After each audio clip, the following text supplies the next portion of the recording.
يا أيها الذين آمنوا إنما المشركون نجس فلا يقربوا المسجد الحرام بعد عامهم هذا وإن خفتم عيلة فسوف يغنيكم الله من فضله إن شاء إن الله عليم حكيم قاتلوا الذين لا يؤمنون بالله ولا باليوم الآخر ولا يحرمون ما حرم الله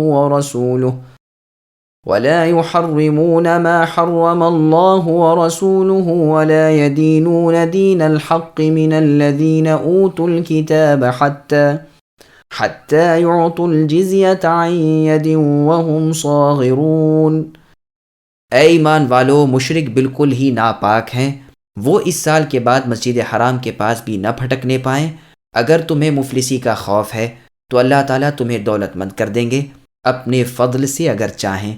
اللہ تعالیٰ علم و حکمت والے ہیں۔ لڑو ان لوگوں سے جو اللہ تعالیٰ پر اور قیامت کے دن پر ایمان نہیں لاتے، جو حرام نہیں جانتے اسے جسے اللہ تعالیٰ نے اور اللہ کے رسول صلی اللہ علیہ وسلم نے حرام کیا ہے، نہ دین حق کو قبول کرتے ہیں جنہیں کتاب دی گئی ہے، یہاں تک کہ وہ ذلیل و خوار ہو کر اپنے ہاتھ سے جزیہ ادا کریں۔ سامعین، اب ان آیتوں کی تفسیر سماعت کیجیے۔ حرم کی حدود میں مشرکوں کا داخلہ منع ہے۔ اللہ تعالیٰ احکم الحاکمین اپنے پاک دین اسلام، پاکیزگی اور طہارت والے مسلمان بندوں کو حکم فرماتے ہیں کہ وہ دین کی روح سے نجس پلید مشرکوں کو بیت اللہ کے پاس نہ آنے دیں۔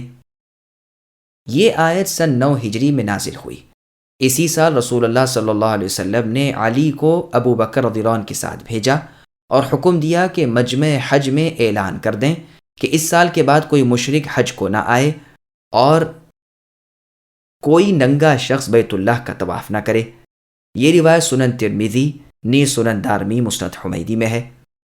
اس شرعی حکم کو اللہ تعالیٰ قادر و قیوم نے یوں ہی پورا کیا کہ نہ وہاں مشرکوں کو داخلہ نصیب ہوا، نہ کسی نے اس کے بعد عریانی یعنی ننگے پن کی حالت میں اللہ تعالیٰ کے گھر کا طواف کیا۔ تفسیر عبد الرزاق میں جابر بن عبداللہ رضی اللہ عنہ کا فرمان ہے، وہ غلام اور ذمی شخص کو مستثنیٰ بتاتے ہیں۔ خلیفۃ المسلمین عمر بن عبد العزیز رحمہ اللہ نے فرمان جاری کر دیا تھا کہ یہود و نصارہ کو مسلمانوں کی مسجدوں میں نہ آنے دو۔ اس منع کرنے میں آپ اس آیت کی ماتحتی میں تھے۔ عطا رحمہ اللہ فرماتے ہیں کہ حرم سارا اس حکم میں مثل مسجد حرام کے ہے۔ یہ آیت مشرکوں کی نجاست پر بھی دلیل ہے۔ چنانچہ صحیح بخاری، مسلم، سنن نبی داؤد، سنن ترمذی وغیرہ میں رسول اللہ صلی اللہ علیہ وسلم کی حدیث ہے، آپ نے فرمایا مؤمن نجس یعنی ناپاک اور پلید نہیں ہوتا۔ باقی رہی یہ بات کہ مشرکوں کا بدن اور ذات بھی نجس ہے یا نہیں، پس جمہور کا قول تو یہ ہے کہ نجس نہیں، اس لیے کہ اللہ تعالیٰ نے اہل کتاب کا ذبیحہ حلال کیا ہے۔ بعض ظاہریہ کہتے ہیں کہ مشرکوں کے بدن بھی ناپاک ہیں۔ حسن رحمہ اللہ فرماتے ہیں جو ان مشرکوں سے مصافحہ کرے وہ ہاتھ دھو ڈالے۔ اس حکم پر بعض لوگوں نے کہا کہ پھر تو ہماری تجارت کا مندہ ہو جائے گا، ہمارے بازار بے رونق ہو جائیں گے اور بہت سے فائدے جاتے رہیں گے۔ اس کے جواب میں اللہ تعالیٰ غنی و حمید فرماتے ہیں کہ تم اس بات سے نہ ڈرو، اللہ تعالیٰ تمہیں اور بہت سی صورتوں سے دلا دیں گے۔ تمہیں اہل کتاب سے جزیہ دلائیں گے اور تمہیں غنی کر دیں گے۔ تمہاری مصلحتوں کو تم سے زیادہ تمہارے رب اللہ تعالیٰ جانتے ہیں۔ اللہ کا حکم، اللہ کی ممانعت کسی نہ کسی حکمت سے ہی ہوتی ہے۔ یہ تجارت اتنے فائدے کی نہیں جتنا فائدہ وہ تمہیں جزیے سے دیں گے۔ ان اہل کتاب سے جو اللہ تعالیٰ کے اور اللہ کے رسول صلی اللہ علیہ وسلم کے اور قیامت کے منکر ہیں، جو کسی نبی کے صحیح معنی میں پورے متبع نہیں بلکہ اپنی خواہشوں کے اور اپنے بڑوں کی تقلید کے پیچھے پڑے ہوئے ہیں، اگر انہیں اپنے نبی محمد صلی اللہ علیہ وسلم پر اپنی شریعت پر پورا ایمان ہوتا تو وہ ہمارے اس نبی محمد صلی اللہ علیہ وسلم پر بھی ضرور ایمان لاتے۔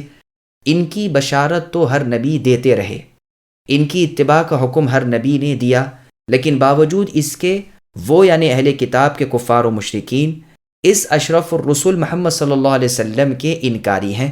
بس اگلے نبیوں کی شرع سے بھی دراصل انہیں کوئی سروکار بھی نہیں، اسی وجہ سے ان نبیوں کا زبانی اقرار ان کے لیے بے سود ہے، کیونکہ یہ سید الانبیاء، افضل الرسل، خاتم النبیین، اکمل المرسلین محمد ابن عبداللہ صلی اللہ علیہ وسلم سے کفر کرتے ہیں، اس لیے ان سے بھی جہاد کرو۔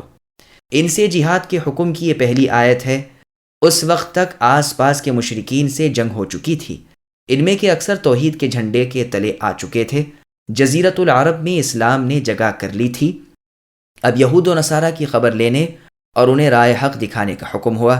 سن 9 ہجری میں یہ حکم اترا اور رسول اللہ نے رومیوں سے جہاد کی تیاری کی، لوگوں کو اپنے ارادے سے مطلع کیا، مدینے کے ارد گرد کے عربوں کو آمدہ کیا اور تقریباً 30,000 کا لشکر لے کر روم کا رخ کیا۔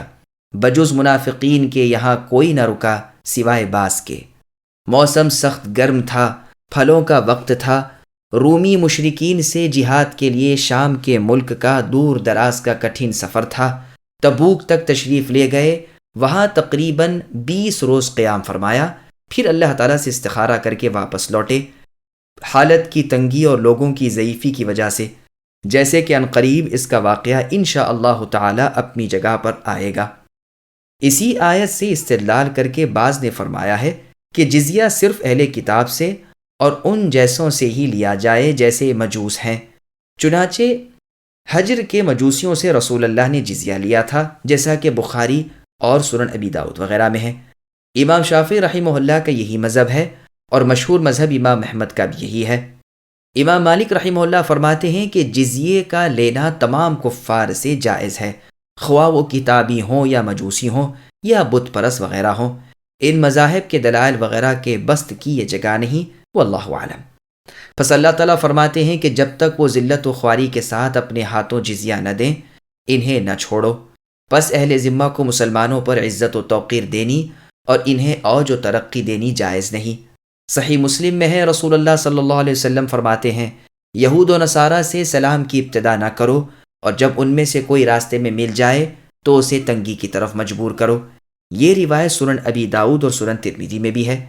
یہی وجہ تھی جو عمر رضی اللہ عنہ نے ان سے ایسی ہی شرطیں کی تھیں۔ چنانچہ عبد الرحمن بن غنم الاشعری رضی اللہ عنہ کہتے ہیں، میں نے اپنے ہاتھ سے عہد نامہ لکھ کر عمر رضی اللہ عنہ کو دیا تھا کہ اہل شام کے فلاں فلاں شہری لوگوں کی طرف سے یہ معاہدہ ہے امیر المؤمنین عمر رضی اللہ عنہ سے کہ جب آپ کے لشکر ہم پر آئے، ہم نے آپ سے اپنی جان، مال اور اہل و عیال کے لیے امن طلب کی۔ ہم ان شرطوں پر وہ امن حاصل کرتے ہیں کہ ہم اپنے ان شہروں میں اور ان کے آس پاس کوئی دیر اور کوئی گرجا اور کوئی خانقاہ نیا نہیں بنائیں گے، اور نہ ایسے کسی خرابی والے مکان کی اصلاح کریں گے، اور جو مٹ چکے ہیں انہیں درست نہیں کریں گے۔ ان میں اگر کوئی مسلمان مسافر اترنا چاہے تو روکیں گے نہیں، خواہ دن ہو خواہ رات ہو۔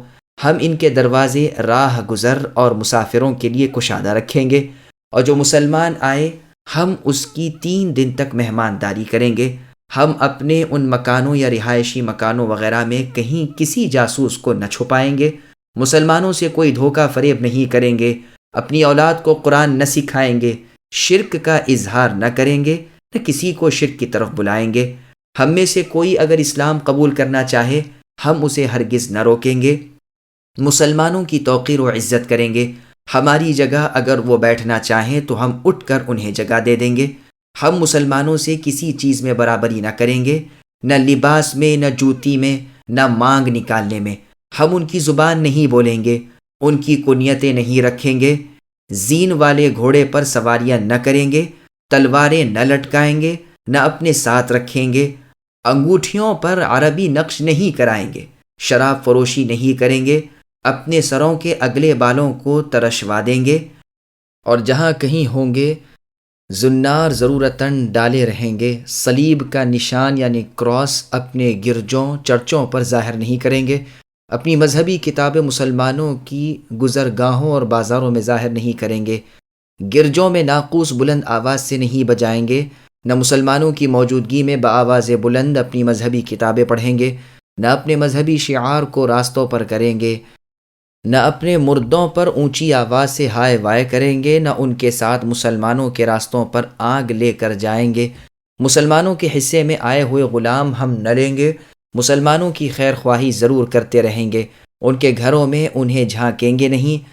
جب یہ عہد نامہ فاروق اعظم رضی اللہ عنہ کی خدمت میں پیش ہوا تو آپ رضی اللہ عنہ نے ایک شرط اور بھی اس میں بڑھوائی کہ ہم کسی مسلمان کو ہرگز ماریں گے نہیں۔ یہ تمام شرطیں قبول و منظور ہیں، اور ہمارے سب ہم مذہب لوگوں کو بھی انہی شرائط پر ہمیں امان ملی ہے۔ اگر ان میں سے کسی ایک شرط کی بھی ہم خلاف ورزی کریں تو ہم سے آپ کا ذمہ الگ ہو جائے گا، اور جو کچھ آپ اپنے دشمنوں اور مخالفوں سے کرتے ہیں ان تمام کے مستحق ہم بھی ہو جائیں گے۔ وقالت اليهود عزير ابن الله وقالت النصارى المسيح ابن الله ذلك قولهم بأفواههم يضاهئون قول الذين كفروا من قبل قاتلهم الله أنا يؤفكون اتخذوا أحبارهم ورهبانهم أربابا من دون الله والمسيح ابن مريم وما أمروا إلا ليعبدوا إلها واحدا لا إله إلا هو سبحانه عما يشركون۔ اور یہود کہتے ہیں عزیر اللہ کے بیٹے ہیں، نصرانی کہتے ہیں مسیح اللہ کے بیٹے ہیں۔ یہ قول صرف ان کے منہ کی باتیں ہیں، اگلے منکروں کی بات کی یہ بھی ریس کرنے لگے۔ انہیں اللہ تعالیٰ غارت کرے کیسے پلٹائے جاتے ہیں۔ ان لوگوں نے اللہ تعالیٰ کو چھوڑ کر اپنے عالموں اور درویشوں کو رب بنایا ہے، اور مریم کے بیٹے مسیح علیہ السلام کو حالانکہ انہیں صرف ایک اکیلے اللہ تعالیٰ ہی کی عبادت کا حکم کیا گیا تھا، جس کے سوا کوئی معبود برحق نہیں، وہ اللہ پاک ہیں ان کے شریک مقرر کرنے سے۔ سامعین، اب ان آیتوں کی تفسیر سماعت کیجیے۔ مشرکوں نے نبیوں اور نیک لوگوں کو اللہ تعالیٰ کا شریک بنایا۔ ان آیتوں میں بھی اللہ تعالیٰ مؤمنوں کو مشرکوں، کافروں، یہودیوں، نصرانیوں سے جہاد کرنے کی رغبت دلاتے ہیں۔ فرماتے ہیں دیکھو وہ اللہ کی شان میں کیسی گستاخیاں کرتے ہیں۔ یہود عزیر علیہ السلام جو کہ اللہ کے ایک نبی تھے ان کو اللہ تعالیٰ کا بیٹا بتلاتے ہیں۔ اللہ تعالیٰ اس سے پاک اور برتر و بلند ہیں کہ اللہ کی اولاد ہو۔ ان لوگوں کو عزیر علیہ السلام کی نسبت جو یہ وہم ہوا، اس کا قصہ یہ ہے کہ جب عمالقہ بنی اسرائیل پر غالب آ گئے، ان کے علماء کو قتل کر دیا، ان کے رئیسوں کو قید کر لیا۔ عزیر علیہ السلام علم کے اٹھ جانے سے اور علماء کے قتل ہو جانے سے اور بنی اسرائیل کی تباہی سے سخت رنجیدہ ہوئے۔ اب جو رونا شروع کیا تو آنکھوں سے آنسو ہی نہیں تھمتے تھے، روتے روتے پلکیں بھی جھڑ گئیں۔ ایک دن اسی طرح روتے ہوئے ایک میدان سے گزر ہوا، دیکھا کہ ایک عورت ایک قبر کے پاس بیٹھی رو رہی ہے اور کہہ رہی ہے ہائے اب میرے کھانے کا کیا ہوگا، میرے کپڑوں کا کیا ہوگا۔ عزیر علیہ السلام اس کے پاس ٹھہر گئے اور اس سے فرمایا اس شخص سے پہلے تجھے کون کھلاتا تھا اور کون پہناتا تھا؟ اس نے کہا اللہ تعالیٰ۔ آپ نے فرمایا پھر اللہ تعالیٰ تو اب بھی زندہ باقی ہیں، اللہ پر تو کبھی موت آئے گی ہی نہیں۔ یہ سن کر اس عورت نے کہا اے عزیر پھر تم یہ بتلاؤ کہ بنی اسرائیل سے پہلے علماء کو کون علم سکھاتا تھا؟ عزیر علیہ السلام نے فرمایا اللہ تعالیٰ۔ اس نے کہا آپ یہ رونا دھونا لے کر کیوں بیٹھے ہیں؟ عزیر علیہ السلام کی سمجھ میں آ گیا کہ یہ اللہ تعالیٰ کی طرف سے آپ کو تنبیہ ہے۔ پھر عزیر علیہ السلام سے فرمایا گیا کہ فلاں نہر پر جا کر غسل کرو، وہیں 2 رکعت نماز ادا کرو، وہاں تمہیں ایک شخص ملیں گے، وہ جو کچھ کھلائیں وہ کھا لو۔ چنانچہ عزیر علیہ السلام وہاں تشریف لے گئے، نہا کر 2 رکعت نماز ادا کی، دیکھا کہ ایک شخص ہیں کہہ رہے ہیں منہ کھولو۔ عزیر علیہ السلام نے منہ کھول دیا تو انہوں نے 3 مرتبہ کوئی چیز آپ کے منہ میں بڑی ساری ڈال دی۔ اسی وقت اللہ تبارک و تعالیٰ نے عزیر علیہ السلام کا سینہ کھول دیا، آپ تورات کے سب سے بڑے عالم بن گئے۔ بنی اسرائیل میں گئے، ان سے فرمایا کہ میں تمہارے پاس تورات لایا ہوں۔ انہوں نے کہا آپ ہم سب کے نزدیک سچے ہیں۔ عزیر علیہ السلام نے اپنی انگلی کے ساتھ قلم کو لپیٹ لیا اور اسی انگلی سے بیک وقت پوری تورات لکھ ڈالی۔ ادھر لوگ لڑائی سے لوٹے، ان میں ان کے علماء بھی واپس آئے تو انہیں عزیر علیہ السلام کی اس بات کا علم ہوا۔ یہ گئے اور پہاڑوں اور غاروں میں تورات شریف کے جو نسخے چھپا آئے تھے وہ نکال لائے اور ان نسخوں سے عزیر علیہ السلام کے لکھے ہوئے نسخے کا مقابلہ کیا تو بالکل صحیح پایا۔ اس پر بعض جاہلوں کے دل میں شیطان نے یہ وسوسہ ڈال دیا کہ آپ اللہ تعالیٰ کے بیٹے ہیں۔ مسیح علیہ السلام کو نصرانی اللہ کا بیٹا کہتے تھے، ان کا واقعہ تو ظاہر ہے۔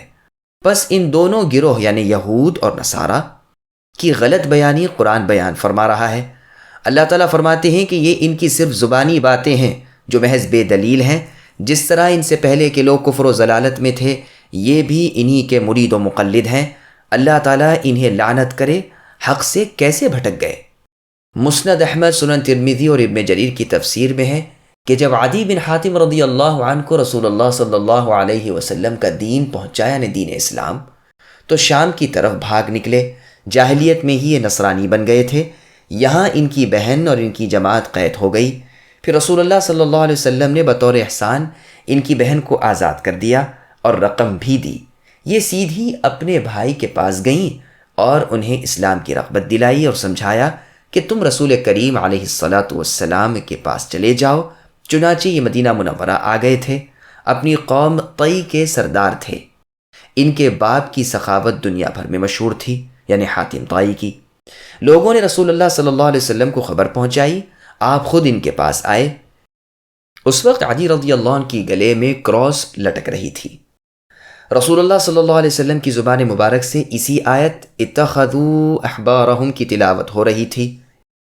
تو انہوں نے کہا کہ یہود و نصارہ نے اپنے علماء اور درویشوں کی عبادت نہیں کی۔ رسول اللہ صلی اللہ علیہ وسلم نے فرمایا، ہاں سنو، ان کے کیے ہوئے حرام کو حرام سمجھنے لگے، اور جسے ان کے علماء اور درویش حلال بتلانے لگے اسے حلال سمجھنے لگے، یہی ان کی عبادت تھی۔ پھر رسول اللہ صلی اللہ علیہ وسلم نے فرمایا، عدی، کیا تم اس سے منکر ہو کہ اللہ تعالیٰ سب سے بڑے ہیں؟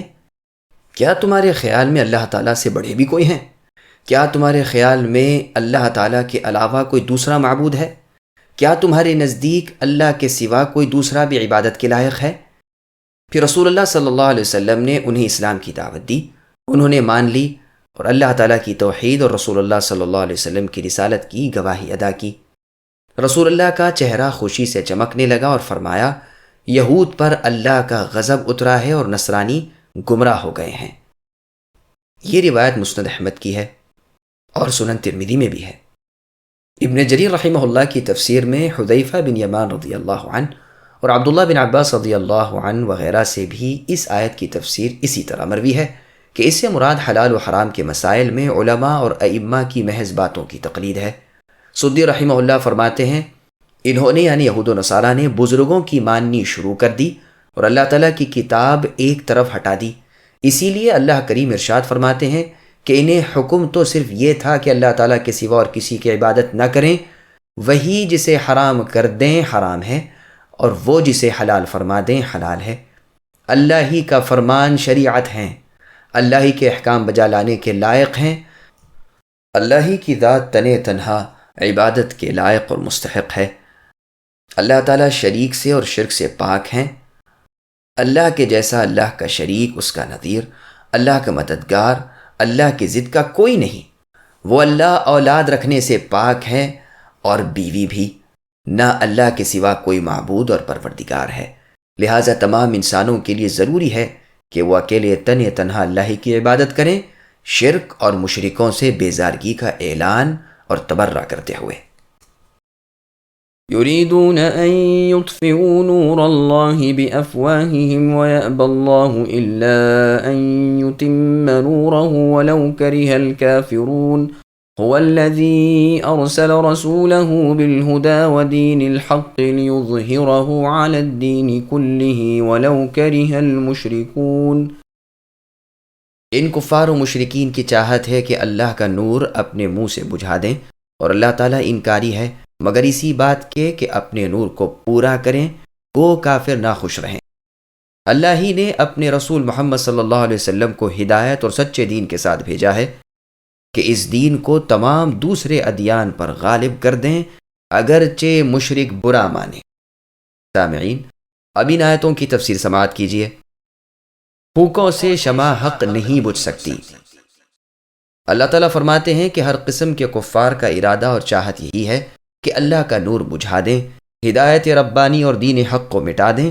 تو خیال کر لو کہ اگر کوئی شخص اپنے منہ کی پھونک سے آفتاب یا مہتاب کی روشنی بجھانی چاہے تو کیا یہ ہو سکتا ہے؟ اسی طرح یہ لوگ بھی اللہ کے نور کے بجھانے کی چاہت میں اپنی امکانی کوشش کر لیں، آخر عاجز ہو کر رہ جائیں گے۔ ضروری بات ہے اور اللہ تعالیٰ کا فیصلہ ہے کہ دین حق تعلیم رسول صلی اللہ علیہ وسلم کا بول بالا ہوگا۔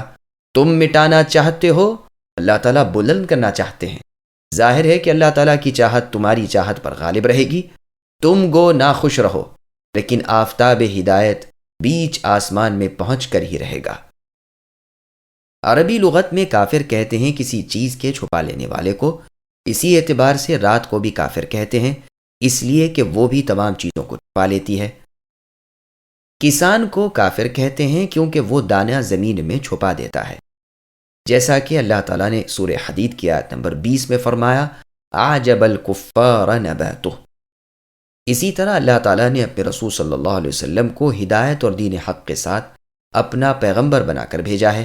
بس رسول اللہ صلی اللہ علیہ وسلم کی سچی خبریں اور صحیح ایمان اور نفع والا علم یہ ہدایت ہے، اور عمدہ اعمال جو دنیا اور آخرت میں نفع دیں دین حق ہے۔ یہ تمام دین عالم پر چھا کر رہے گا۔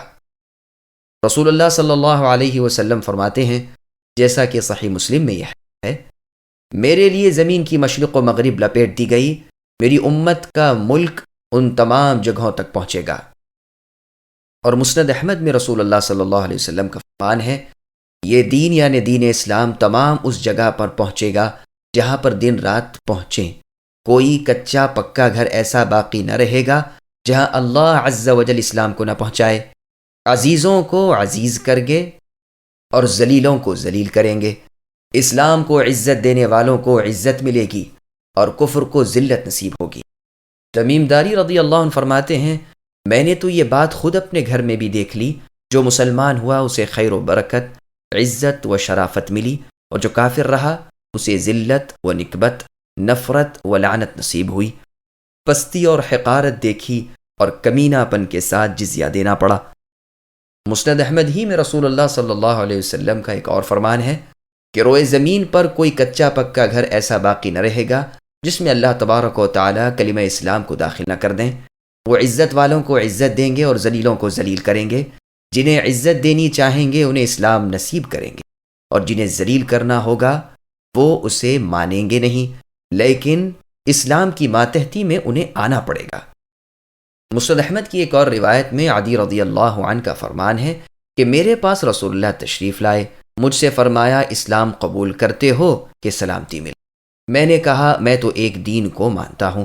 رسول اللہ نے فرمایا تمہارا دین کا تم سے مجھے زیادہ علم ہے۔ میں نے کہا سچ ہے۔ رسول اللہ نے فرمایا کل سچ؟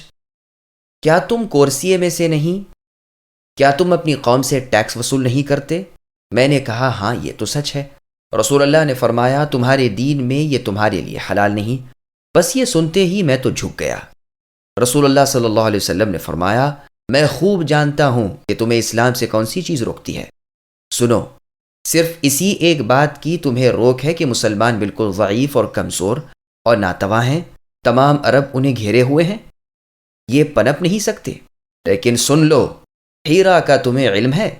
میں نے کہا دیکھا تو نہیں لیکن سنا تو ضرور ہے۔ رسول اللہ نے فرمایا اس ذات کی قسم یعنی اللہ کی جس کے ہاتھ میں میری جان ہے کہ اللہ تعالیٰ اس امر دین کو پورا فرمائیں گے، یہاں تک کہ ایک اونٹ پر سوار شخص ہیرا سے چل کر بغیر کسی کی امان کی مکہ معظمہ پہنچے گا اور بیت اللہ کا طواف کرے گا۔ اللہ کی قسم تم کسریٰ کے خزانے فتح کرو گے۔ میں نے کہا کسریٰ ابن ہرمز کے؟ رسول اللہ نے فرمایا ہاں کسریٰ ابن ہرمز کے۔ تم میں مال کی اس قدر کثرت ہو پڑے گی کہ کوئی لینے والا نہ ملے گا۔ اس حدیث کو بیان کرتے وقت عدی رضی اللہ عنہ نے فرمایا رسول اللہ صلی اللہ علیہ وسلم کا فرمان پورا ہوا، یہ دیکھو آج ہیرا سے سواریاں چلتی ہیں بے خوف و خطر، بغیر کسی کی پناہ کے بیت اللہ یعنی خانہ کعبہ پہنچ کر طواف کرتی ہیں۔ صادق و مصدوق یعنی سچ بولنے والے اور جن کے سچے ہونے کی گواہی دی جاتی ہے، وہ محمد صلی اللہ علیہ وسلم کی دوسری پیش گوئی بھی پوری ہوئی۔ کسریٰ کے خزانے فتح ہوئے۔ میں خود اس فوج میں تھا جس نے ایران کی اینٹ سے اینٹ بجا دی اور کسریٰ کے مخفی خزانے اپنے قبضے میں کیے۔ اللہ کی قسم مجھے یقین ہے کہ صادق و مصدوق صلی اللہ علیہ وسلم کی تیسری پیشن گوئی بھی قطعاً پوری ہو کر رہے گی۔ اور صحیح مسلم میں رسول اللہ صلی اللہ علیہ وسلم کا فرمان ہے دن رات کا دور ختم نہ ہوگا جب تک کہ پھر لات و عزا کی عبادت نہ ہونے لگی۔ عائشہ رضی اللہ عنہا نے فرمایا، اے اللہ کے رسول، آیت هو الذی ارسل رسولہ کے نازل ہونے کے بعد سے میرا خیال تو آج تک یہی رہا کہ یہ پوری بات ہے۔ رسول اللہ نے فرمایا، ہاں پوری ہو گئی اور مکمل ہی رہے گی جب تک اللہ تعالیٰ کو منظور ہو۔ پھر اللہ رب العالمین ایک پاک ہوا بھیجیں گے جو ہر اس شخص کو بھی فوت کر لے گی جس کے دل میں رائی کے دانے کے برابر بھی ایمان ہو۔ پھر وہی لوگ باقی رہ جائیں گے جن میں کوئی خیر و خوبی نہ ہوگی، پس وہ اپنے باپ دادوں کے دین کی طرف پھر سے لوٹ جائیں گے، یعنی کافر اور مرتد ہو جائیں گے۔ اللہ ہم تمام کو دین حق، دین اسلام پر ثابت قدمی اور استقامت نصیب کرے۔ کفر، شرک، بدعات اور بے دینی نیز ایسے لوگوں کی صحبت سے ہم کو بچائے۔ يا أيها الذين آمنوا إن كثيرا من الأحبار والرهبان ليأكلون أموال الناس بالباطل ويصدون عن سبيل الله والذين يكنزون الذهب والفضة ولا ينفقونها في سبيل الله فبشرهم بعذاب أليم يوم يحمى عليها في نار جهنم فتكوى بها جباههم وجنوبهم وظهورهم هذا ما كنزتم لأنفسكم فذوقوا ما كنتم تكنزون۔ اے ایمان والو، اکثر علماء اور عابد لوگوں کا مال ناحق کھا جاتے ہیں اور اللہ کی راہ سے روک دیتے ہیں، اور جو لوگ سونے چاندی کا خزانہ رکھتے ہیں اور اللہ کی راہ میں خرچ نہیں کرتے، انہیں دردناک عذابوں کی اے نبی خبر پہنچا دیجیے۔ جس دن اس خزانے کو آتش دوزخ میں تپا دیا جائے گا، پھر اس سے ان کی پیشانیاں اور پہلو اور کمریں داغ دی جائیں گی۔ یہ ہے جسے تم اپنے لیے خزانہ بنا رہے تھے، بس اپنے خزانوں کا مزہ چکھو۔ سامعین، اب ان آیتوں کی تفسیر سماعت کیجیے۔ یہودیوں کے احبار یعنی علماء اور عیسائیوں کے رہبان یعنی تارک الدنیا لوگ اور ان کے کردار کا ذکر۔ سورہ مائدہ کی آیت نمبر 63 میں اللہ نے فرمایا، لولا ینہاہم الربانیون والاحبار۔ اس آیت میں یہود کے علماء کو اللہ نے احبار کہا، نصرانیوں کے عابدوں کو رہبان، اور ان کے علماء کو سورہ مائدہ کی آیت نمبر 82 میں قسیس کہا گیا ہے۔ مقصود آیت کا لوگوں کو برے علماء، گمراہ صوفیوں اور عابدوں سے ہوشیار کرنا اور ڈرانا ہے۔ سفیان ابن عیینہ رحمۃ اللہ علیہ فرماتے ہیں، ہمارے علماء میں سے وہی بگڑتے ہیں جن میں کچھ نہ کچھ شائبہ یہودیت کا ہوتا ہے، اور صوفیوں اور عابدوں میں سے ہم مسلمانوں میں وہی بگڑتے ہیں جن میں نصرانیت کا شائبہ ہوتا ہے۔ چنانچہ صحیح بخاری، نیز صحیح مسلم اور مسند احمد میں رسول اللہ صلی اللہ علیہ وسلم کا فرمان ہے کہ تم یقیناً اپنے سے پہلوں کی روش پر چل پڑو گے، ایسی پوری مشابہت سے کہ ذرہ بھی فرق نہ رہے۔ لوگوں نے پوچھا، کیا آپ کی مراد یہود و نصارہ کی روش پر ہے؟ رسول اللہ نے فرمایا، ہاں انہی کی۔ اور صحیح بخاری کی ایک اور روایت میں ہے کہ لوگوں نے پوچھا، کیا فارسیوں اور رومیوں کی روش پر؟ رسول اللہ نے فرمایا، اور کون لوگ ہیں؟ یعنی یہی لوگ مراد ہیں۔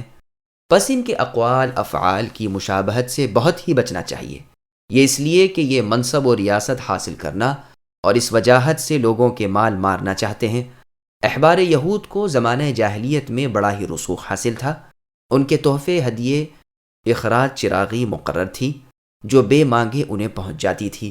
رسول اللہ صلی اللہ علیہ وسلم کی نبوت کے بعد اسی طمع و لالچ نے انہیں قبول اسلام سے روکا، لیکن حق مقابلے کی وجہ سے اس طرف سے بھی کورے رہے اور آخرت سے بھی گئے گزرے۔ ذلت و حقارت ان پر برس پڑی اور غضب رب میں مبتلا ہو کر تباہ و برباد ہو گئے۔ یہ حرام کھانی جماعت خود حق سے رک کر اوروں کے بھی در پہ رہتی تھی، حق و باطل سے خلط ملط کر کے لوگوں کو بھی راہ حق سے روک دیتے تھے۔ جاہلوں میں بیٹھ کر گپ ہانکتے کہ ہم لوگوں کو راہ حق کی طرف بلاتے ہیں، حالانکہ یہ صریح دھوکہ ہے، وہ تو جہنم کی طرف بلانے والے ہیں۔ قیامت کے دن یہ بے یار و مددگار چھوڑ دیے جائیں گے۔ عالموں کا، صوفیوں کا یعنی واعظوں اور عابدوں کا ذکر کر کے اب امیروں، دولت مندوں اور رئیسوں کا حال بیان ہو رہا ہے کہ جیسے یہ دونوں طبقے اپنے اندر بدترین لوگوں کو بھی رکھتے ہیں، ایسے ہی اس تیسرے طبقے میں بھی شریف النفس لوگ ہوتے ہیں۔ عموماً انہی تین طبقے کے لوگوں کا عوام پر اثر ہوتا ہے، جھنڈ کے جھنڈ عامیوں کے ان کے ساتھ بلکہ ان کے پیچھے ہوتے ہیں۔ بس ان کا بگڑنا گویا مذہبی دنیا کا ستیہ ناس ہونا ہے۔ جیسے کہ ابن مبارک رحمۃ اللہ علیہ کہتے ہیں وَهَلْ أَفْسَدَ الدِّينَ إِلَّا الْمُلُوكُ وَأَحْبَارُ سُوءٍ وَرُهْبَانُهَا، یعنی دین وازوں، عالموں، صوفیوں اور درویشوں کے پلید طبقے سے ہی بگڑتا ہے۔ حرام مال و زر اور جہنم کی آگ۔ کنز اصطلاح شرع میں اس مال کو کہتے ہیں جس کی زکوٰۃ ادا نہ کی جاتی ہو۔ موطا امام مالک میں ابن عمر رضی اللہ عنہما سے یہی معنی مروی ہے، بلکہ آپ رضی اللہ عنہ فرماتے ہیں جس مال کی زکوٰۃ دے دی جاتی ہو وہ اگر 7ویں زمین تلے بھی ہو تو وہ کنز نہیں، اور جس کی زکوٰۃ نہ دی جاتی ہو وہ گو زمین پر ظاہر پھیلا پڑا ہو کنز ہے۔ ابن عباس، جابر اور ابو ہریرہ رضی اللہ عنہم سے بھی موقوفاً اور مرفوعاً یہی بات مروی ہے۔ عمر بن الخطاب رضی اللہ عنہ بھی یہی فرماتے ہیں، اور فرماتے ہیں بے زکوٰۃ کے مال سے اس مالدار کو داغا جائے گا۔ آپ رضی اللہ عنہ کے صاحبزادے عبداللہ بن عمر رضی اللہ عنہ سے مروی ہے کہ یہ حکم زکوٰۃ کے اترنے سے پہلے تھا۔ زکوٰۃ کا حکم نازل فرما کر اللہ نے اسے مال کی طہارت بنا دی، یعنی پاکیزگی کا ذریعہ۔ یہ روایت صحیح بخاری میں ہے۔ خلیفہ برحق عمر بن عبد العزیز رحمہ اللہ اور عراق ابن مالک رحمہ اللہ نے بھی یہی فرمایا ہے کہ اسے قول الہی خود من اموالہم سے منسوخ کر دیا ہے۔ ابو امامہ رحمۃ اللہ علیہ فرماتے ہیں کہ تلواروں کا زیور بھی کنز یعنی خزانہ ہے۔ یاد رکھو میں تمہیں وہی سناتا ہوں جو میں نے رسول اللہ صلی اللہ علیہ وسلم سے سنا ہے۔ مال کی کثرت کی مذمت یعنی اس کی برائی، اور کمی کی مدحت یعنی اس کی تعریف میں بہت حدیثیں وارد ہوئی ہیں۔ بطور نمونے کے ہم بھی یہاں ان میں سے چند نقل کرتے ہیں۔ چنانچہ تفسیر عبد الرزاق اور تفسیر طبری میں ہے، رسول اللہ صلی اللہ علیہ وسلم فرماتے ہیں سونے چاندی والوں کے لیے ہلاکت ہے۔ 3 مرتبہ رسول اللہ کا یہی فرمان سن کر صحابہ کرام رضی اللہ عنہم پر شاخ گزرا اور انہوں نے سوال کیا کہ پھر ہم کس قسم کا مال رکھیں؟ عمر رضی اللہ عنہ نے رسول اللہ صلی اللہ علیہ وسلم سے یہ صحابہ کی حالت بیان کر کے یہی سوال کیا، تو رسول اللہ صلی اللہ علیہ وسلم نے فرمایا کہ ذکر کرنے والی زبان، شکر کرنے والا دل، اور دین کے کاموں میں مدد دینے والی بیوی۔ مسند احمد میں ہے کہ سونے چاندی کی مذمت کی یہ آیت جب اتری اور صحابہ کرام رضی اللہ عنہم نے آپس میں چرچا کیا تو عمر رضی اللہ عنہ نے کہا لو میں رسول اللہ سے دریافت کر آتا ہوں۔ اپنی سواری تیز کر کے رسول اللہ صلی اللہ علیہ وسلم سے جا ملے، اور پھر آپ نے وہی جواب دیا جو ہم نے سابقہ روایت میں ذکر کیا، یعنی ذکر کرنے والی زبان، شکر کرنے والا دل، اور دین کے کاموں میں مدد کرنے والی بیوی، ان چیزوں کو اکٹھا کرو۔ آیت میں بیان ہے کہ اللہ تعالیٰ کی راہ میں اپنے مال کو نہ خرچ کرنے والے اور اسے چھپا چھپا کر رکھنے والے دردناک عذابوں سے مطلع ہو جائیں۔ قیامت کے دن اسی مال کو خوب تپا کر گرم آگ جیسا کر کے اس سے ان کی پیشانیوں اور پہلوؤں اور کمر داغی جائیں گی، اور بطور ڈانٹ ڈپٹ کے ان سے فرمایا جائے گا کہ لو اپنی جمع جتھا کا مزہ چکھو۔ جیسے اور آیت یعنی سورہ دخان کی آیت نمبر 48 میں اللہ نے فرمایا کہ فرشتوں کو حکم ہوگا کہ جہنمی گرم پانی کا تریڑا ان کے سروں پر بہاؤ، ان سے کہو کہ عذاب کا لطف اٹھاؤ، تم تو بڑے ذی عزت اور بزرگ سمجھے جاتے رہے، یہ ہے بدلہ اس کا۔ ثابت ہوا کہ جو شخص جس چیز کو محبوب بنا کر اللہ تعالیٰ کی اطاعت سے اسے مقدم کرے گا اسی کے ساتھ اسے عذاب ہوگا۔ ان مالداروں نے مال کی محبت میں اللہ تعالیٰ کے فرمان کو بھلا دیا تھا، آج اسی مال سے انہیں سزا دی جا رہی ہے۔ جیسے کہ ابو لہب کھلم کھلا رسول اللہ صلی اللہ علیہ وسلم کی دشمنی کرتا تھا اور اس کی بیوی ام جمیل اس کی مدد کرتی تھی، قیامت کے دن آگ کے اور بھڑکانے کے لیے وہ اپنے گلے میں رسی ڈال کر لکڑیاں لا کر اسے سلگائے گی اور اس میں وہ جلتا رہے گا۔ یہ مال جو یہاں سب سے زیادہ پسندیدہ ہیں، یہی مال قیامت کے دن سب سے زیادہ مضرت ثابت ہوں گے، اسی کو گرم کر کے اس سے داغ دیے جائیں گے۔ عبداللہ بن مسعود رضی اللہ عنہ فرماتے ہیں ایسے مالداروں کے جسم اتنے لمبے چوڑے کر دیے جائیں گے کہ ایک ایک دینار و درہم اس پر آ جائے، پھر کل مال آگ جیسا بنا کر علیحدہ علیحدہ کر کے سارے جسم پر پھیلا دیا جائے گا۔ یہ نہیں کہ ایک کے بعد ایک داغ لگے، بلکہ ایک ساتھ سب کے سب۔ مرفوعاً بھی یہ روایت آئی تو ہے لیکن اس کی سند صحیح نہیں، واللہ اعلم۔ طاؤس رحمہ اللہ فرماتے ہیں کہ اس کا مال ایک اژدہا بن کر اس کے پیچھے لگے گا، جو عضو یعنی جسم کا جو حصہ بھی سامنے آ جائے گا اسی کو چبا جائے گا۔ چنانچہ مستدرک حاکم اور ابن حبان میں رسول اللہ صلی اللہ علیہ وسلم کا فرمان ہے، جو اپنے بعد خزانہ چھوڑ جائے اس کا وہ خزانہ قیامت کے دن زہریلا اژدہا بن کر جس کی آنکھوں پر نقطے ہوں گے اس کے پیچھے لگے گا، یہ بھاگتا ہوا پوچھے گا کہ تو کون ہے؟ وہ یعنی اژدہا کہے گا تیرا جمع کردہ اور مرنے کے بعد چھوڑا ہوا خزانہ۔ آخر اسے پکڑ لے گا اور اس کا ہاتھ چبا جائے گا، پھر باقی جسم بھی۔ صحیح مسلم وغیرہ میں ہے کہ جو شخص اپنے مال کی زکوٰۃ نہ دے اس کا مال قیامت کے دن آگ کی تختیوں جیسا بنا دیا جائے گا اور اس سے اس کی پیشانی، پہلو اور کمر داغی جائے گی 50,000 سال تک، لوگوں کے فیصلے ہو جانے تک تو اس کا یہی حال رہے گا۔ پھر اسے اس کی منزل کی راہ دکھا دی جائے گی، جنت کی طرف یا جہنم کی طرف۔ امام بخاری رحمہ اللہ اسی آیت کی تفسیر میں فرماتے ہیں کہ زید بن وہب رحمہ اللہ ابو ذر رضی اللہ عنہ سے ربضہ نامی علاقے میں ملے اور دریافت کیا کہ آپ یہاں کیسے آ گئے ہیں؟ ابو ذر رضی اللہ عنہ نے فرمایا ہم شام میں یعنی ملک شام میں تھے، وہاں میں نے آیت والذین یکنیزون الذہب والفضہ کی تلاوت کی تو معاویہ رضی اللہ عنہ نے فرمایا یہ آیت ہم مسلمانوں کے بارے میں نہیں، یہ تو اہل کتاب کے بارے میں ہے۔ میں نے کہا ہمارے اور ان کے سب کے حق میں ہے۔ اس میں میرا ان کا اختلاف ہو گیا۔ انہوں نے میری شکایت کا خط دربار عثمانی رضی اللہ عنہ میں لکھا۔ خلافت کا فرمان میرے نام آیا کہ تم یہاں چلے آؤ۔ میں جب مدینہ طیبہ پہنچا تو دیکھا کہ چاروں طرف سے مجھے لوگوں نے گھیر لیا، اس طرح بھیڑ لگ گئی کہ گویا انہوں نے اس سے پہلے مجھے دیکھا ہی نہ تھا۔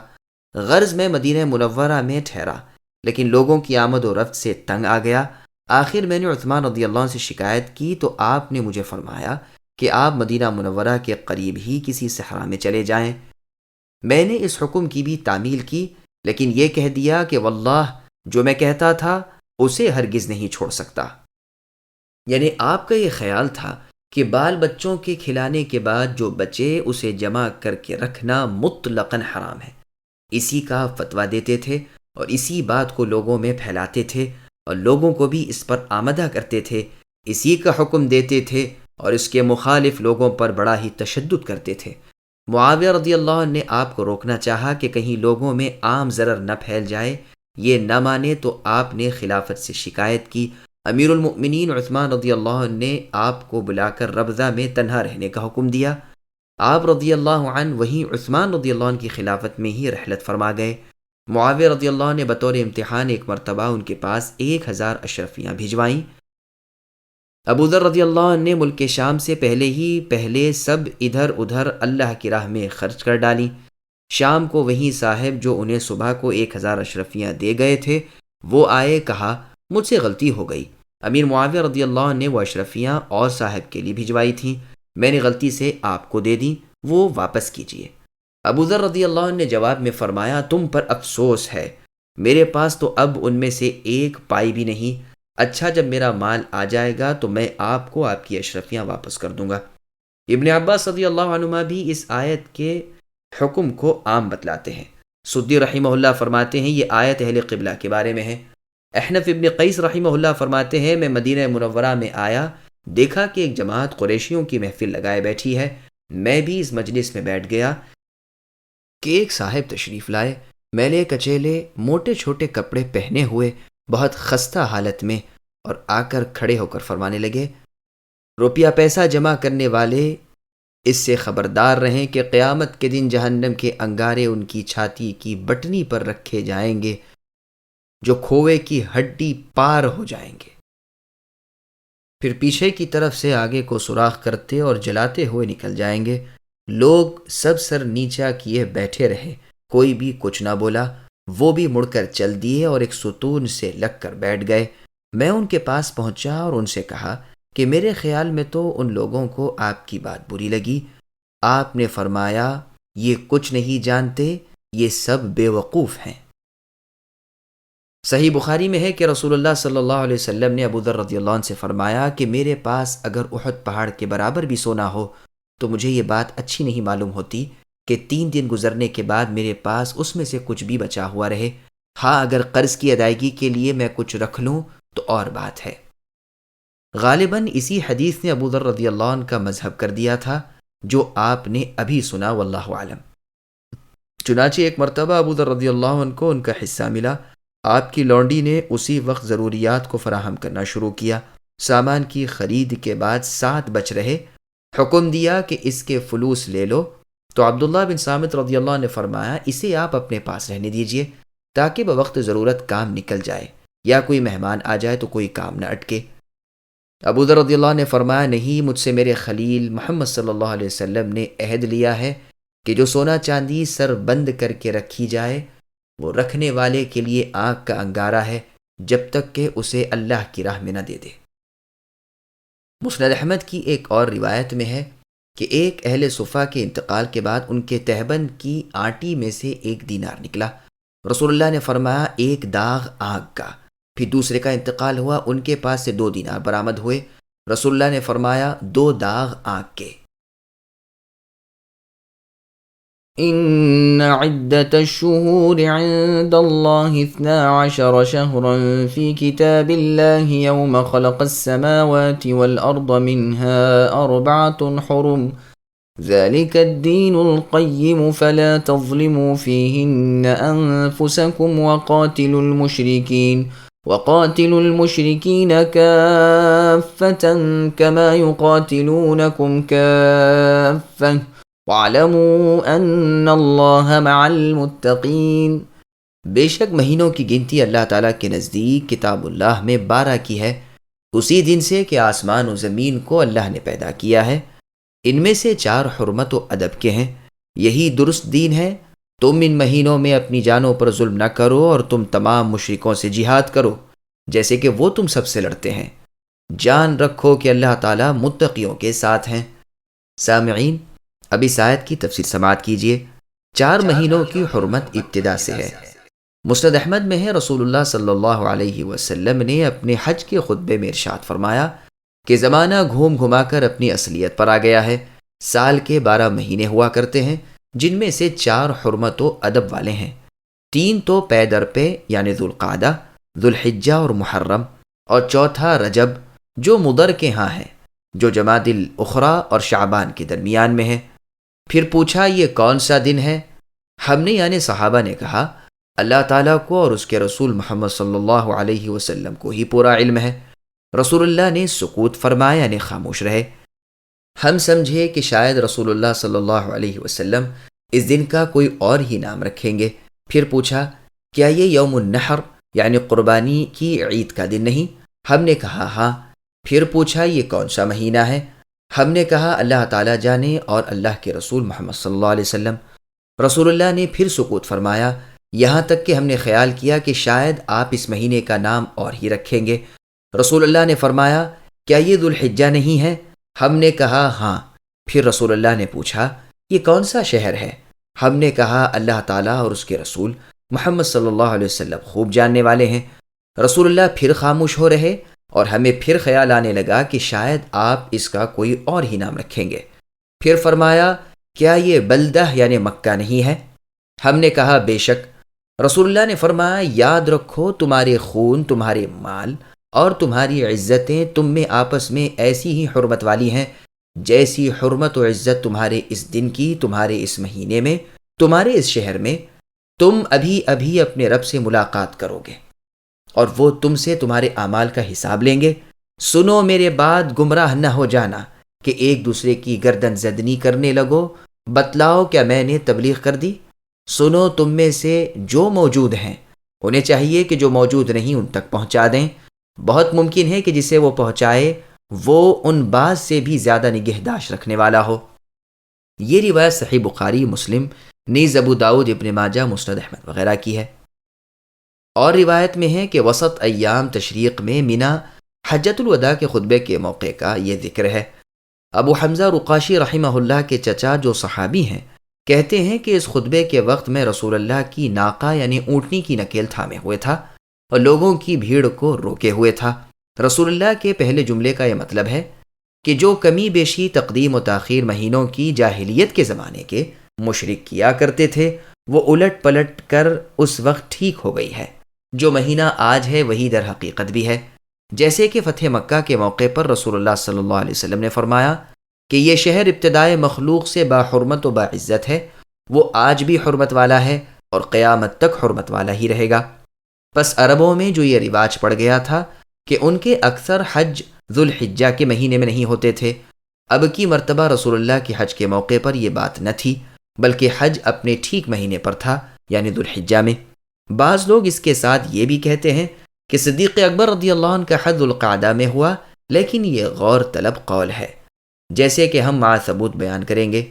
آیت انما النسیء کی تفسیر میں اس قول سے بھی زیادہ غرابت والا ایک قول بعض سلف کا یہ بھی ہے کہ اس سال یہود و نصارہ مسلمان سب کے حج کا دن اتفاق سے ایک ہی تھا، یعنی عید الاضحیٰ کا دن۔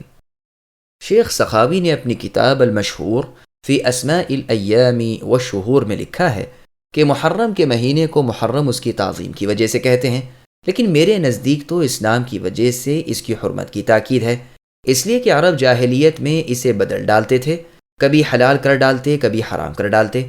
اس کی جمع محرمات، محارم، محاریم ہے۔ سفر کی وجہ تسمیہ یہ ہے کہ اس مہینے میں عموماً ان کے گھر خالی رہتے تھے، کیونکہ یہ لڑائی بھڑائی اور سفر میں چل دیتے تھے۔ جب مکان خالی ہو جائے تو عرب کہتے ہیں سفر المکانو، اس کی جمع اسفار ہے، جیسے جمل کی جمع اجمال ہے۔ ربیع الاول کے نام کا سبب یہ ہے کہ اس مہینے میں ان کی اقامت ہو جاتی ہے۔ ارتباع کہتے ہیں اقامت کو، اس کی جمع اربعہ ہے، جیسے نصیب کی جمع انصبہ ہے، اور اس کی جمع اربعہ ہے، جیسے رغیف کی جمع ارغفہ ہے۔ ربیع الاخر کے مہینے کا نام رکھنا بھی اسی وجہ سے ہے، گویا یہ اقامت کا دوسرا مہینہ ہے۔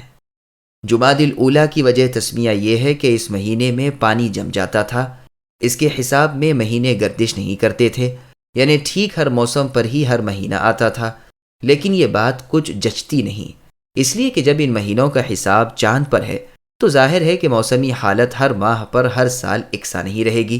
ہاں، یہ ممکن ہے کہ اس مہینے کا نام جس سال رکھا گیا ہو اس سال یہ مہینہ کڑکڑاتے ہوئے جاڑے میں آیا ہو اور پانی میں جمود یعنی کھڑاؤ پیدا ہو گیا ہو۔ چنانچہ ایک شاعر نے یہی کہا ہے کہ جمادی کے سخت اندھیری راتیں جن میں کتا بھی بمشکل ایک آدھ مرتبہ ہی بھونک لیتا ہے۔ اس کی جمع جمادیات، جیسے حبارہ اور حباریات، یہ مذکر مؤنث دونوں طرح مستعمل ہے۔ جمادی الاولیٰ اور جمادی الاخریٰ کہا جاتا ہے۔ جمادی الاخریٰ کی وجہ تسمیہ بھی یہی ہے، گویا یہ پانی کے جم جانے کا دوسرا مہینہ ہے۔ رجب یہ ماخوذ ہے ترجیب سے، ترجیب کہتے ہیں تعظیم کو، چونکہ یہ مہینہ عظمت و عزت والا ہے اس لیے اسے رجب کہتے ہیں۔ اس کی جمع ارجاب، رجاب اور رجبات ہے۔ شعبان کا نام شعبان اس لیے ہے کہ اس میں عرب لوگ لوٹ مار کے لیے ادھر ادھر متفرق ہو جاتے تھے۔ تشعب کے معنی ہیں جدا جدا ہونا، پس اس مہینے کا بھی یہی نام رکھ دیا گیا۔ اس کی جمع شعابین، شعبانات آتی ہیں۔ رمضان کو رمضان اس لیے کہتے ہیں کہ اس میں اونٹنیوں کے پاؤں بوجہ شدت گرما کے جلنے لگتے ہیں۔ رمضت الفصال اس وقت کہتے ہیں جب اونٹنیوں کے بچے سخت پیاسے ہوں۔ اس کی جمع رمضانات اور رماضین اور رامضہ آتی ہے۔ بعض لوگ کہتے ہیں کہ یہ اللہ تعالیٰ کے ناموں میں سے ایک نام ہے، یہ محض غلط اور ناقابل التفات قول ہے۔ میں یعنی ابن کثیر کہتا ہوں اس بارے میں ایک حدیث بھی وارد ہوئی ہے، لیکن ہے وہ ضعیف۔ میں نے کتاب الصیام کے شروع میں اس کا بیان کر دیا۔ شوال ماخوذ ہے شالت الابل سے، یہ مہینہ اونٹوں کی مستیوں کا مہینہ تھا، یہ دمیں اٹھا دیا کرتے تھے، اس لیے اس مہینے کا یہی نام ہو گیا۔ اس کی جمع شواویل، شواول، شوالات آتی ہے۔ ذوالقعدہ یا ذوالقعدہ کا نام ہونے کی وجہ یہ ہے کہ اس ماہ میں عرب لوگ بیٹھ جایا کرتے تھے، نہ لڑائی کے لیے نکلتے نہ اور سفر کے لیے۔ اس کی جمع ذوات القعدہ ہے۔ ذوالحجہ کو ذوالحجہ بھی کہہ سکتے ہیں۔ چونکہ اسی ماہ میں حج ہوتا تھا اس لیے اس کا یہ نام مقرر ہو گیا۔ اس کی جمع ذوات الحجہ آتی ہے۔ یہ تو تھی وجہ ان مہینوں کے ناموں کی۔ اب ہفتے کے 7 دنوں کے نام اور ان ناموں کی جمع سنیے۔ اتوار کے دن کو یوم الاحد کہتے ہیں، اس کی جمع احاد، وحاد اور وحود آتی ہے۔ پیر کے دن کو اثنین کہتے ہیں، اس کی جمع اثانین آتی ہے۔ منگل کو ثلاثاء کہتے ہیں، یہ مذکر بھی بولا جاتا ہے اور مؤنث بھی۔ اس کی جمع ثلاثاوات اور اثالث آتی ہے۔ بدھ کے دن کو اربعاء کہتے ہیں، جمع اربعاوات اور ارابیع آتی ہے۔ جمعرات کو خمیس کہتے ہیں، جمع اس کی اخمیسہ اخامیس آتی ہے۔ جمعہ کو جمعہ اور جمعہ کہتے ہیں، اس کی جمع جمع اور جماعات آتی ہے۔ سنیچر یعنی ہفتے کے دن کو سبت کہتے ہیں۔ سبت کے معنی ہیں قطع کے، چونکہ گنتی ہفتے کے دنوں کی یہیں پر ختم ہو جاتی ہے اس لیے اسے سبت کہتے ہیں۔ قدیم عربوں میں ہفتے کے دنوں کے نام یہ تھے: اول اہون، جبار دبار، مونس عروبہ شیار۔ قدیم خالص عربوں کے اشعار میں بھی دنوں کے نام پائے جاتے ہیں۔ قرآن کریم فرماتا ہے کہ ان 12 ماہ میں 4 حرمت والے ہیں۔ جاہلیت کے عرب بھی انہیں حرمت والے مانتے تھے، لیکن لسبل نامی ایک گروہ اپنے تشدد کی بنا پر 8 مہینوں کو حرمت والا خیال کرتے تھے۔ رسول اللہ صلی اللہ علیہ وسلم کے فرمان میں رجب کو قبیلہ مضر کی طرف اضافت کرنے کی وجہ یہ ہے کہ جس مہینے کو وہ رجب کا مہینہ شمار کرتے تھے، دراصل وہی رجب کا مہینہ اللہ کے ہاں بھی تھا، جو جمادی الاخری اور شعبان کے درمیان میں ہے۔ قبیلہ ربیعہ کے نزدیک رجب شعبان اور شوال کے درمیان کے مہینے کا یعنی رمضان کا نام تھا، پس رسول اللہ نے کھول دیا کہ حرمت والا رجب مضر کا ہے نہ کہ ربیعہ کا، یعنی جو جمادی الاخری اور شعبان کے درمیان میں ہے۔ ان 4 ذی حرمت مہینوں میں سے 3 پے در پے اس مصلحت سے ہیں کہ حاجی ذوالقعدہ کے مہینے میں نکلے تو اس وقت تک لڑائیاں، مار پیٹ، جنگ و جدال، قتل و قتال بند ہوں، لوگ اپنے گھروں میں بیٹھے ہوئے ہوں۔ پھر ذی الحجہ میں احکام حج کی ادائیگی امن و امان، عمدگی اور شان سے ہو جائے، پھر ماہ محرم کی حرمت میں واپس گھر پہنچ جائے۔ درمیان سال میں رجب کو حرمت والا بنانے کی غرض یہ ہے کہ زائرین اپنے طواف بیت اللہ کے شوق کو عمرے کی صورت میں ادا کر لیں، گو دور دراز والے ہوں وہ بھی مہینہ بھر میں آمد و رفت کر لیں۔ یہی اللہ تعالیٰ کا سیدھا اور سچا دین ہے۔ پس اللہ تعالیٰ کے فرمان کے مطابق تم ان پاک مہینوں کی حرمت کرو، ان میں خصوصیت کے ساتھ گناہوں سے بچو، اس لیے کہ اس میں گناہوں کی برائی اور بڑھ جاتی ہے، جیسے کہ حرم شریف کا گناہ اور جگہ کے گناہ سے بڑھ جاتا ہے۔ اللہ تعالیٰ کا سورہ حج کی آیت نمبر 25 میں فرمان ہے کہ جو حرم میں الحاد کا ارادہ ظلم سے کرے ہم اسے دردناک عذاب کریں گے۔ اسی طرح عام دنوں میں جو گناہ ہے، ان حرمت والے مہینوں میں گناہ کا وبال اور اس کی سختی نیز اس کی سزا بڑھ جاتی ہے۔ اسی لیے امام شافعی رحمہ اللہ اور علماء کی ایک بڑی جماعت کے نزدیک ان مہینوں کے قتل کی دیت بھی سخت ہے، اسی طرح حرم کے اندر کے قتل کی اور ذی محرم رشتہ دار کے قتل کی بھی۔ ابن عباس رضی اللہ عنہما فرماتے ہیں فیہن سے مراد سال بھر کے کل مہینے ہیں، پس ان کل مہینوں میں گناہوں سے بچو، خصوصاً ان 4 مہینوں میں کہ یہ حرمت والے ہیں، ان کی بڑی عزت ہے، ان میں گناہ سزا کے اعتبار سے اور نیکیاں اجر و ثواب کے اعتبار سے بڑھ جاتی ہیں۔ قتادہ رحمہ اللہ کا قول ہے کہ ان حرمت والے مہینوں میں گناہ کی سزا اور بوجھ بڑھ جاتا ہے، گو ظلم ہر حال میں بری چیز ہے، لیکن اللہ تعالیٰ اپنے جس امر کو چاہے بڑھا دیں۔ دیکھیے اللہ تعالیٰ نے اپنی مخلوق میں سے بھی پسند فرمایا، فرشتوں میں، انسانوں میں اپنے رسول چن لیے، اسی طرح کلام میں سے اپنے ذکر کو پسند فرما لیا، اور زمین میں سے مسجدوں کو پسند فرما لیا، اور مہینوں میں سے رمضان المبارک کو اور ان 4 مہینوں کو پسند فرما لیا، یعنی ذوالقعدہ، ذوالحجہ، محرم اور رجب کو، اور دنوں میں سے جمعے کے دن کو اور راتوں میں سے لیلۃ القدر کو۔ پس تمہیں ان چیزوں کی عظمت کا لحاظ رکھنا چاہیے جنہیں اللہ تعالیٰ نے عظمت دی ہے۔ امور کی تعظیم اتنی کرنی عقل مند اور فہیم لوگوں کے نزدیک ضروری ہے جتنی تعظیم ان کی اللہ تعالیٰ نے بتلائی ہو۔ ان کی حرمت کا ادب نہ کرنا حرام ہے۔ ان میں جو کام حرام ہیں انہیں حلال نہ کر لو، جو حلال ہیں انہیں حرام نہ بنا لو، جیسے کہ اہل شرک کرتے تھے۔ یہ ان کے کفر میں زیادتی کی بات تھی۔ پھر آگے اللہ نے فرمایا کہ تم سب کے سب کافروں سے جہاد کرتے رہو جیسے کہ وہ سب کے سب تم سے برسر جنگ ہیں۔ حرمت والے ان 4 مہینوں میں جنگ کی ابتدا کرنی منسوخ یا محکم ہونے کے بارے میں علماء کے 2 قول ہیں۔ پہلا تو یہ کہ یہ منسوخ ہے، یہی قول زیادہ مشہور ہے۔ اس آیت کے الفاظ پر غور کیجئے کہ پہلے تو فرمان ہوا کہ ان مہینوں میں ظلم نہ کرو، پھر مشرکوں سے جنگ کرنے کو فرمایا، ظاہری الفاظ سے تو معلوم ہوتا ہے کہ یہ حکم عام ہے، حرمت کے مہینے بھی اس میں آ گئے۔ اگر یہ مہینہ اس سے الگ ہوتے تو ان سے گزر جانے کی قید ساتھ ہی بیان ہوتی۔ رسول اللہ نے طائف کا محاصرہ ماہ ذی القعدہ میں کیا تھا، جو حرمت والے مہینوں میں سے ایک ہے، جیسا کہ بخاری اور مسلم میں ہے کہ رسول اللہ حوازن قبیلے کی طرف ماہ شوال میں چلے۔ جب ان کو ہزیمت ہوئی اور ان میں کے بچے ہوئے بھاگ کر طائف میں پناہ گزین ہوئے تو رسول اللہ وہاں گئے اور 40 دن تک محاصرہ رکھا، پھر بغیر فتح کیے ہوئے وہاں سے واپس لوٹ آئے۔ پس ثابت ہے کہ رسول اللہ نے حرمت والے مہینے میں محاصرہ کیا۔ دوسرا قول یہ ہے کہ حرمت والے مہینوں میں جنگ کی ابتدا کرنی حرام ہے اور ان مہینوں کی حرمت کا حکم منسوخ نہیں۔ اللہ تعالیٰ کا سورہ مائدہ کی آیت نمبر 2 میں فرمان ہے کہ شعائر ربانی کو اور حرمت والے مہینوں کو حلال نہ کر لیا کرو، اور سورہ مائدہ کی آیت نمبر 194 میں ہے کہ حرمت والے مہینے حرمت والے مہینوں کے بدلے ہیں اور حرمتیں قصاص ہیں، پس جو تم پر زیادتی کرے تو تم بھی ان سے ویسی ہی زیادتی کا بدلہ لے لو۔ اور سورہ توبہ کی آیت نمبر 5 میں اللہ نے فرمایا فَإِذَا انْسَلَخَ الْأَشْهُرُ الْحُرُمُ فَاقْتُلُوا الْمُشْرِكِينَ کہ حرمت والے مہینوں کے گزر جانے کے بعد مشرکوں سے اے مسلمانوں جہاد کرو۔ یہ پہلے بیان گزر چکا ہے کہ یہ 4 مہینے ہیں ہر سال میں، نہ کہ تسییر کے مہینے، جو کہ 2 قولوں میں سے ایک قول ہے۔ پھر آگے اللہ نے فرمایا کہ تم سب مسلمان ان سے یعنی ان کفار و مشرکین سے اسی طرح لڑو جیسے کہ وہ تم سے سب کے سب لڑتے ہیں۔ ہو سکتا ہے کہ یہ اپنے پہلے سے جدا گانا نہ ہو، اور ہو سکتا ہے کہ یہ حکم بالکل نیا اور الگ ہو، مسلمانوں کو رغبت دلانے اور انہیں جہاد پر آمدہ کرنے کے لیے۔ تو اللہ تعالیٰ فرماتے ہیں کہ جیسے تم سے اے مسلمانوں و کفار جنگ کرنے کے لیے بھیڑ بھیڑا کر جمع ہو کر چاروں طرف سے ابل پڑتے ہیں، تم بھی اپنے سب کلمہ گوئیوں کو لے کر ان سے مقابلہ کرو۔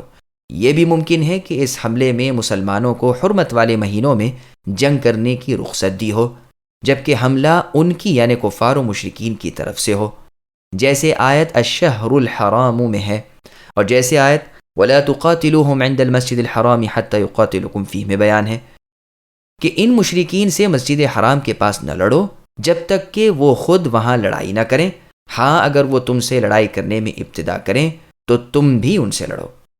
یہی جواب حرمت والے مہینے میں رسول اللہ صلی اللہ علیہ وسلم کے طائف کے محاصرے کا ہے کہ دراصل یہ لڑائی تتمہ تھی حوازن کی اور ان کے ثقفی حلیفوں کی لڑائی کا۔ انہوں نے ہی لڑائی کی ابتدا کی تھی، ادھر ادھر سے رسول اللہ کے مخالفین کو جمع کر کے لڑائی کی دعوت دی تھی، پس رسول اللہ ان کی طرف بڑھے۔ یہ بڑھنا بھی حرمت والے مہینے میں نہ تھا۔ یہاں شکست اٹھا کر یہ لوگ طائف میں بھاگ چھپے اور وہاں قلعہ بند ہو گئے۔ رسول اللہ اس مرکز کو خالی کرانے کے لیے اور آگے بڑھے۔ مشرکوں نے مسلمانوں کو نقصان پہنچایا، مسلمانوں کی ایک جماعت کو قتل کر ڈالا۔ ادھر محاصرہ جاری رہا، منجنیق وغیرہ سے 40 دن تک ان کو گھیرے رہے۔ الغرض اس جنگ کی ابتدا حرمت والے مہینے میں نہیں تھی، لیکن جنگ نے طول یعنی لمبائی کھینچی، حرمت والا مہینہ بھی آ گیا۔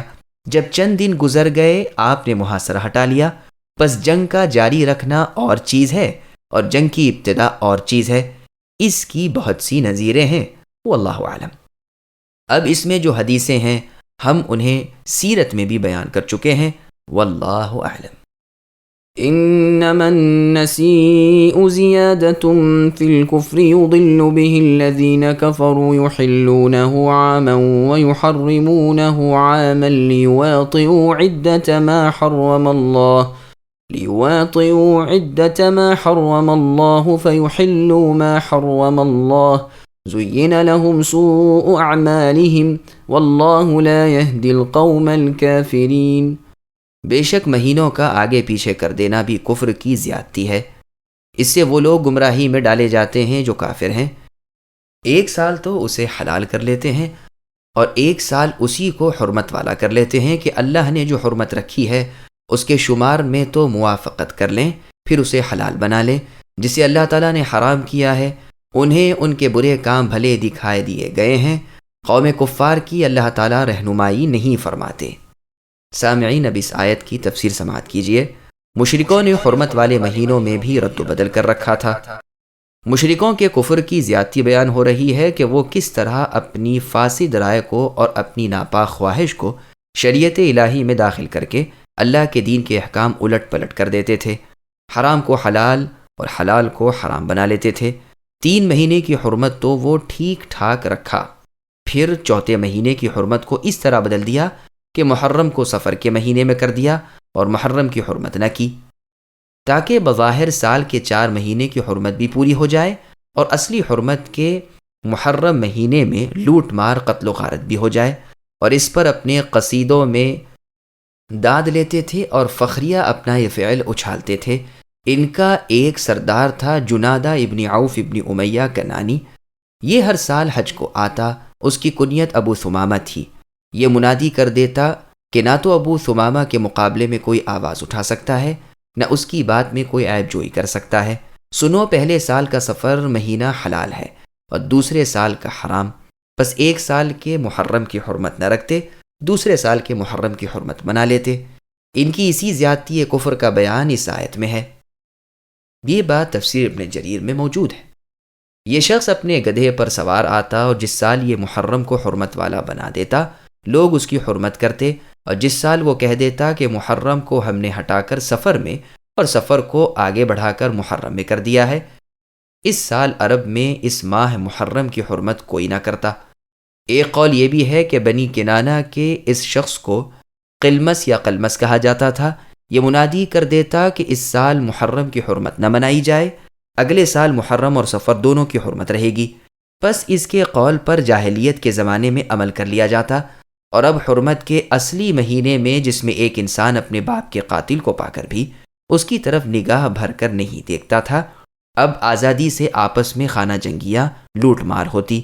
لیکن یہ قول کچھ ٹھیک نہیں معلوم ہوتا، کیونکہ قرآن کریم نے فرمایا ہے کہ گنتی میں وہ موافقت کرتے تھے، اور اس میں گنتی کی موافقت بھی نہیں ہوتی، بلکہ ایک سال میں 3 مہینے رہ جاتے ہیں اور دوسرے سال میں 5 ماہ ہو جاتے ہیں۔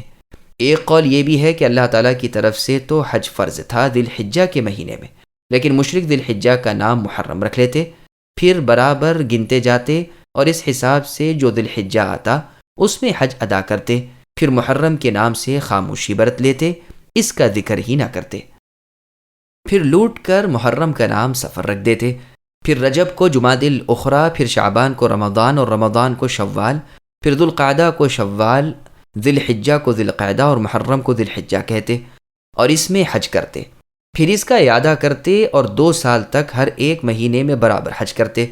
جس سال ابو بکر صدیق رضی اللہ عنہ نے حج کیا، اس سال مشرکوں کی اس گنتی کے مطابق دوسرے برس کا ذوالقعدہ کا مہینہ تھا۔